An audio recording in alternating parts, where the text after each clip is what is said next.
Friends, welcome to my channel. Dhanesh here.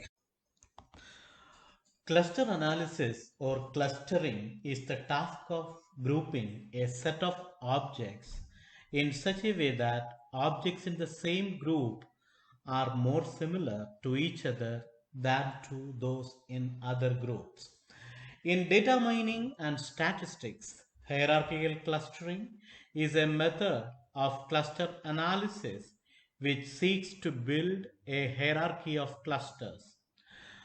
Partitional clustering and partitional clustering are clustering methods used to classify observations within a data set into multiple groups based on their similarity. K-means clustering is an example. Hierarchical clustering is a type of unsupervised machine learning algorithm used to cluster unlabeled data points. Like K-means clustering, hierarchical clustering also groups together the data points with similar characteristics. In some cases, the result of hierarchical and K-means clustering can be similar. Before implementing hierarchical clustering using scikit-learn, let's first understand the theory behind hierarchical clustering. Next is the theory of hierarchical clustering. There are two types of hierarchical clustering, agglomerative and divisive.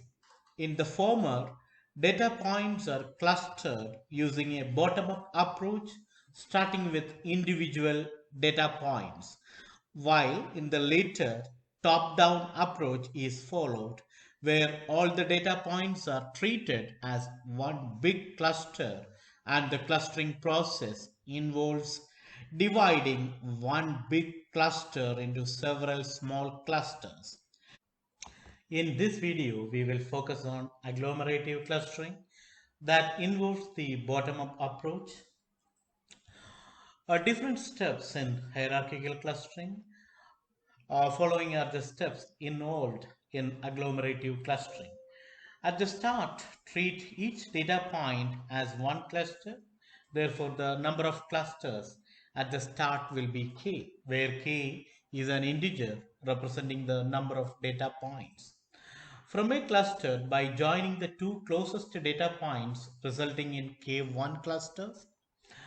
From more clusters, by joining the two closest clusters resulting in k2 clusters.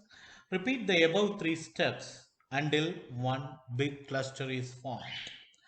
Once single cluster is formed, dendrograms are used to divide into multiple clusters depending upon the problem. We will study the concept of dendrogram in detail in the coming videos. There are different ways to find distance between the clusters. The distance itself can be Euclidean or Manhattan distance. Following are some of the options to measure distance between two clusters. Measure the distance between the closest points of two clusters. Measure the distance between the furthest point of uh, two clusters. Measure the distance between the centroids of two clusters. Measure the distance between all possible combinations of points between the two clusters and take the mean. Thanks for watching. Please like, share and subscribe. Thanks a lot.